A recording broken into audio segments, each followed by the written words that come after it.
Dahil nga may trabaho yung jowa ko, syempre deserve niyang bilhan ng bag. And nakita ko nga ito na daan ng daan sa FY. Syempre anong gagawin?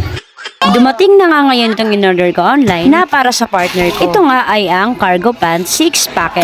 Trending na nga ito ngayon. Kaya, sino ba naman ako para hindi mabudol, diba? Tatlong colors nga yung in-order. 259 pesos. Kung nga nabili bawat isa. Tingnan nyo nga kung gaano kasulit yung 259 pesos. Dito ko nga pala ito nabili sa Zeke. Basta dyan ko nabili. Medium size nga pala yung binili Kasi yung height ng partner ko is 5'4" and weight niya naman is 60 kilos. Yan naman yung freebies ng seller. Honey fragrance yan ng bango. Pagka-uwi ko nga ng bahay, syempre agad pinasukat ko sa partner. And syempre kagaya ng inaasahan ko ay nagustuhan niya itong mga pinamili ko. Kasi bukod sa mura ay tamang-tama talaga yung quality ng tela para sa price. May drawstring nga pala ito para may adjust yung sa bewang. Ayan naman yung size chart nila, i-post mo na lang. Hindi pala ito stretchable kaya kailangan sure na sure ka talaga sa bibilhin mo. May 4 na kulay nga pala ito. Black, khaki, navy blue, and green. Straight cut nga pala ito and wala siyang garter sa may dulo. Kung interested ka dito, alam mo na, click the yellow button. Salamat!